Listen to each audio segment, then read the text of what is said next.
had a sip of it before we started. I'm not gonna. I'll full disclosure. Cheater. But it is. They're back.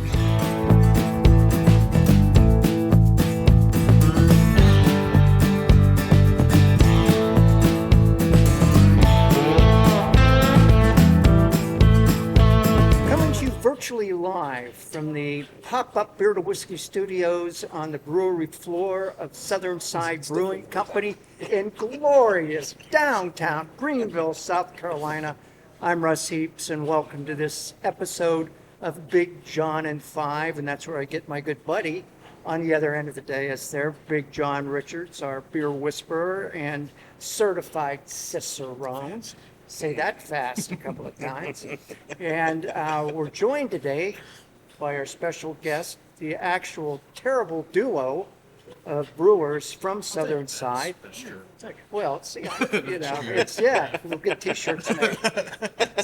Sitting to my immediate left and to your right, we've got Brett Terrapin, and next to him, we've got Ben Jones. I almost tripped over that again. Yeah. Normally John picks the beers, but I made them do it this time. we put that in your very capable hands. So what are we doing here? We're trying I don't know, I'd call it a hybrid IPA. Crossover IPA, Yeah. hybrid IPA. Yeah, it's called Bridge to the Beyond. You call it an American IPA on your board, right? Yes. Yeah. And what does that even mean? I don't think it means what you think it means.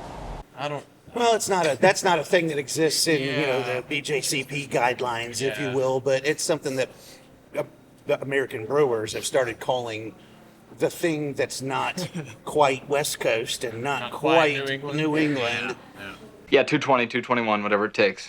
Which I think is Which is pretty this. much what this is. Yeah. I mean, it's not crystal clear, but it's got a Right. little bit of haze there to it, and it's Right. got some of those West Coasty flavors without too much heavy-duty Yeah. bite.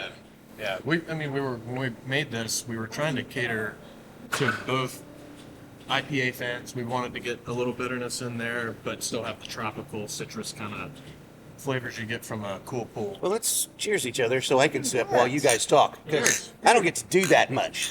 Texan Miss Lily. Cheers. Cheers, boys.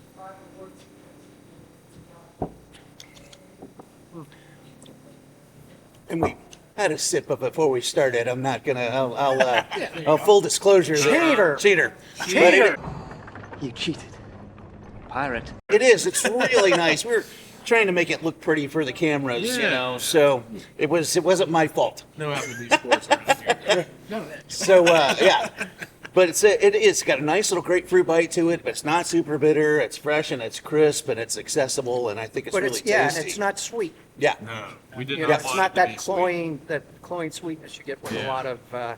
We typically mash this sucker pretty low. I was just about to say, talk about how you make the beer, because that's, I think, something you guys were proud of as we were chatting about what to have here. Yeah. Okay. So we typically mash low, 149, 150 at the highest. That'll help dry the beer out a little bit. Yeah, to get as much attenuation as possibly can, but not dry to the bone where when you go to dry hop, you're drinking aspirin. Right. Yeah, and dry hopping is another big thing, obviously, when you're making IPAs, and I think in both of our experience, if your beer finishes at too low of attenuation, Yep. and then you overly dry hop it, it can kind of have like a astringent kind of aspirin, Astringent, green, medicinal kind of thing going on. It's just not good. Well, and it happens unfortunately large amount of times in Yeah. hazy IPA. Exactly. But so talking dry hopping, that's more of a modern beer. We're talking dry hopping. Talking dry hopping here. This is your dry hopping right here. I think really the thing with this beer that gives it the flavor that it has and the character that it has without that astringency is more about the cool pulling than It's more So about talk what? about that. I was about to say there's different kinds of ways to add hops from the boil through fermentation yeah. and even into maturation. But talk about cool pulling and what you guys do to create this profile. Sure. So to start, you got to bitter this sucker. I think this is Yeah. 50 IBUs. Yep. And then before the cool pull, big shout out to our heat exchanger that is able Yes. to chunk Absolutely. Can I Yeah. a shitload of hop. And it says that right on the thing that they dump it on the Yes. thing. It says this is a shitload. Shitload, 50 IBUs typically is what we shoot for. And Yeah. then we got to pump the sucker through the heat exchanger to cool it down. So you're getting so this beer is different from hazy. Usually hazy has maybe 5 IBUs. This beer is 50, and the West Coast is going to be more like 70. So we're kind of there's enough bitterness on this to where it cleans the palate at the end of the sip, makes you want another sip. There's no cloy sweetness at the very end. But yeah, so we do a 60-minute charge for our 50 IBUs. Yep. Boil it for an hour. Then we do our cool pool. So we knock down the temperature of the wort to anywhere between 170 and 180. Yep. And then we add a big dose of hops. Sometimes we even add more in the cool pool than we do in the dry hop, which So we're on a kind of nuts. 3.5 barrel system. We throw like 2 pounds per barrel cool pool. That's a after lot. a pound That's a or lot. pound and a half already. So I mean, this sucker's almost pushing 3 pounds per barrel. Hot side, boys. Yeah. Yeah. And we feel like it's a little safer because you're not going to get astringency, because when you dry hop, you've got raw hop pellets floating around in the beer.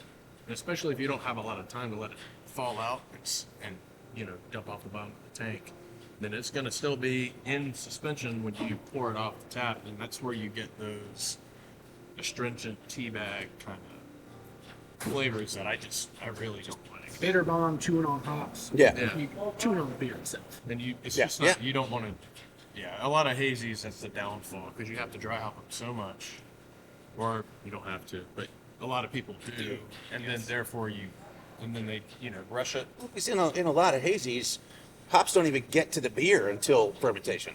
Yeah, they don't see exactly right. anything in the exactly right. boil or before. So you're having to spend all that fermentation time, hopefully getting all the hops to dissolve in and settle out, so you can actually Exactly. pour a beer. Well, and the other advantage with the cool pooling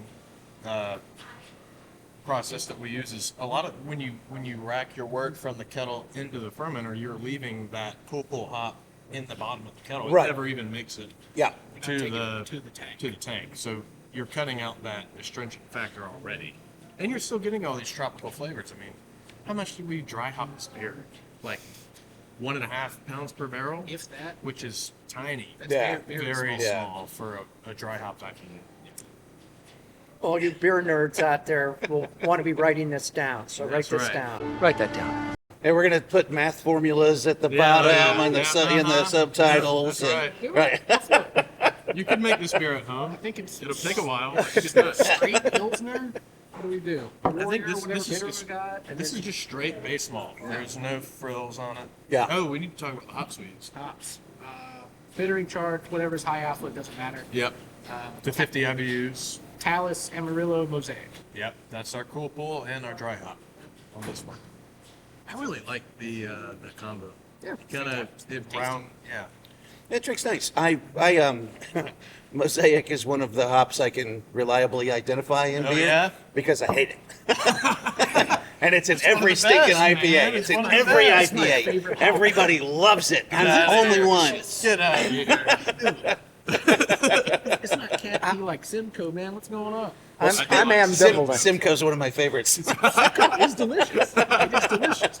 Aren't Sorry, they, Russ. Aren't they siblings? Or I think Simcoe's a parent. I don't know. There's some kind of. Pull that up. Yeah, we'll have to Google that one. Yeah, that's right. I'm ambivalent. All I worry about is, does it taste like beer? And indeed, Hopefully it tastes And good. indeed it Indeed does. it does. We are in the drink. business of making beer. Yeah. Talking suds, talking pumpkins. Suds. So, anything else? That's good. That's another really good beer you guys do. And I mean, the team up here, man, these guys are killing it with their process, with the sanitation and getting clean beers and balanced beers out there, and the way you brew is really well done, guys. We appreciate Yeah, it. we Yeah. really appreciate it. Thank Well, with that, Cheers. so damn lucky. Thank you guys. you. Thank y'all. Cheers. Cheers. See you next time.